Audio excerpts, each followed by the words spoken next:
परमात्मा जिसको सिलेक्ट करते हैं वह सत्संग सभा में बैठता है, भगवान की कथा पांडाल में बैठता है, जिसको भगवान स्वयं चाहे। हर कोई नहीं, अति हरि कृपा जाहि पर हो।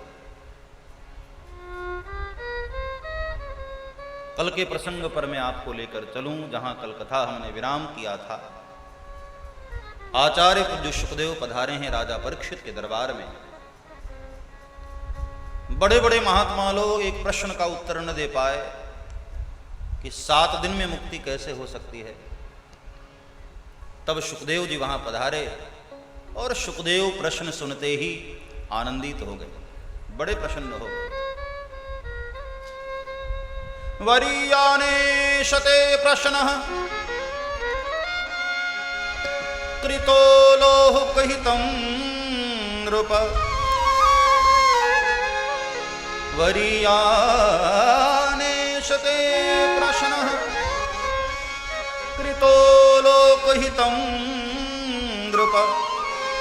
आत्मवित् सम्मतः पुंसां श्रोतव्यादिषु यः परः। वाह राजन, तुमने बहुत प्यारा प्रश्न किया। वरीयाने शते प्रश्नः, शुकदेव जैसा महापुरुष तारीफ किया।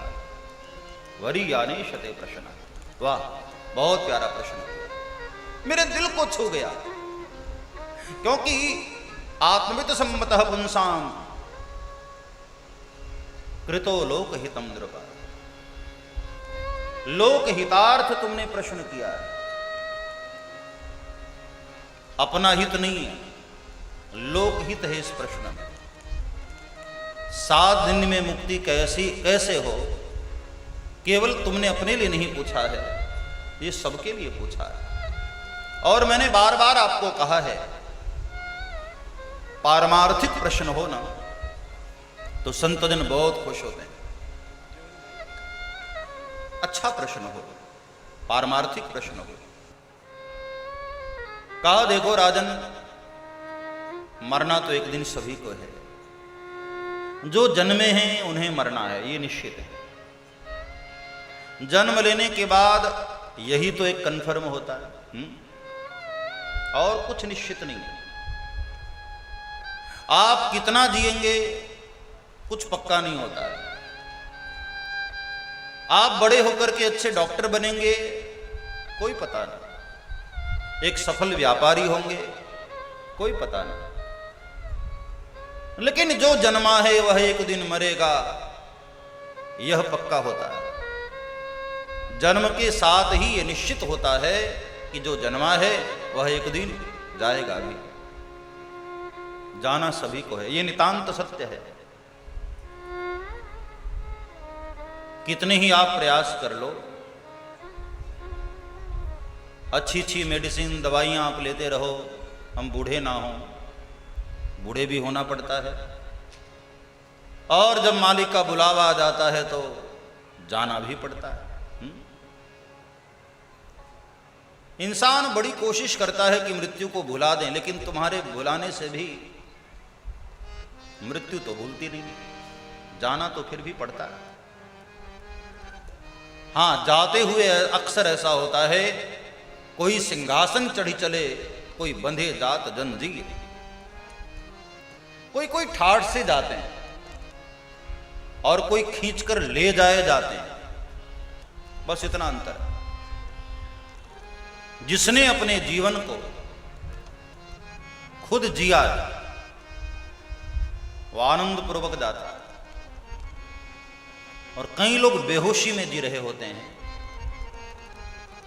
कोई ज्ञान नहीं, कोई होश नहीं, जीवन का कुछ पता नहीं, जीवन के रहस्य का कुछ पता नहीं, जीवन की नियमावली का कुछ पता नहीं है, बेहोशी में जी रहे। जो सत्संगी हैं, जो शास्त्रों का आश्रय करते हैं, महापुरुषों के चरणों से जुड़े रहते हैं, उन्हें जीवन के रहस्य का पता होता है। और वो लोग अपनी जिंदगी को एक प्लानिंग की तहत जीते हैं। इतने वर्ष तक हमने ब्रह्मचर्य व्रत का पालन किया, अब इतने वर्ष तक हम गृहस्थ भोगेंगे, बाद में वानप्रस्थ होना है और एक समय के बाद सन्यास हो जाना है। एक उम्र के पश्चात सन्यासी हो जाओ। 60 के ऊपर जब उम्र बढ़ जाए, सरकार भी तो रिटायर कर देती है ना, मतलब अब सरकार के काम के नहीं हो, रिटायरमेंट। तो जब हम रिटायर हो जाएं तो ये समझ लेना चाहिए कि अब हम सरकार के काम के नहीं हैं तो संसार के भी काम के नहीं हैं। अब हम केवल और केवल ठाकुर का भजन करेंगे। अब बहुत जी लिया दुनिया वालों के लिए। अब बच्चों को अपने ढंग से जीने दो। युवानी में तुमने अपने नियमों का पालन कराया अपने बच्चों को, घर को तुमने अपने ढंग से चलाया, अब अपने बच्चों को चलाने दो। भाई बच्चे बड़े हो गए हैं, अब जीवन भर तुम ही मालिक थोड़ी रहोगे। अब एक उम्र के बाद अपने बच्चों को सत्ता सौंप दो और फिर डिस्टरबेंस न करो, बीच बीच में उनको परेशान न करो। और ये बात दोनों के लिए लागू होती है, माताओं के लिए भी और भाइयों के लिए भी। एक उम्र जब बीत जाए, बाल श्वेत हो जाएं, आगे वाले दांत भी इस्तीफा देने लग जाएं, इंद्रियां शिथिल होने लग जाएं, मौत की खबर आने लग जाए, वैसी वेला में सावधान होना चाहिए। जीवन को बहुत नियम पूर्वक जीना चाहिए।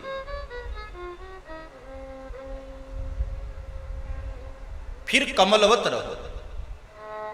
जैसे कमल पानी में रहता है ना, कमल तो पानी में रहता है लेकिन पानी कमल में नहीं रहता है। तुम तो संसार में रहो, संसार तुम में न रहे। बहुत ध्यान से सुनना, संसार में तुम रहो लेकिन संसार तुम में न रहे। मतलब आसक्ति घर में न हो। घर में तो रहना है ना, घर छोड़कर भागना तो नहीं है, और भागोगे भी कहां? अब तो वैसे वन भी न रहे। तो रहना घर में है लेकिन वनवासी की तरह, एक सन्यासी की तरह। हम केवल गृहस्थ जीवन तो भोगते हैं लेकिन वानप्रस्थ और सन्यास को हम भूल ही गए। एक सन्यासी की भांति जी, बच्चों को अच्छी शिक्षा दो, बहुओं को अच्छी शिक्षा दो, रामायण भागवत की ओर प्रेरित करो और खूब भजन करो। एक उम्र के बाद जाना तो देखो है ही है, ये पक्की बात है। एक बंधे हुए जाते हैं और खींच करके ले जाए जाते हैं, और एक आराम से भगवान के सिंहासन पर बैठकर जाते हैं। तो जैसे आपने जीवन जिया है आनंद पूर्वक, मस्ती पूर्वक, जाने की बारी भी आए तब भी ऐसे ही जाओ। चेहरे पर अहोभाव होना चाहिए, प्रसन्नता होनी चाहिए।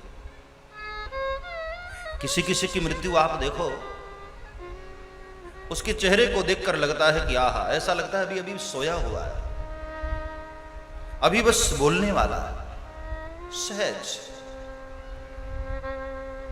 और कोई कोई का शव ऐसा होता है, बड़ा परेशान होता है, बड़ा उदास होता है।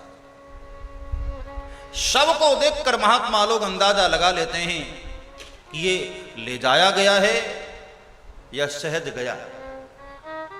एक उम्र के बाद, जीवन जी लेने के बाद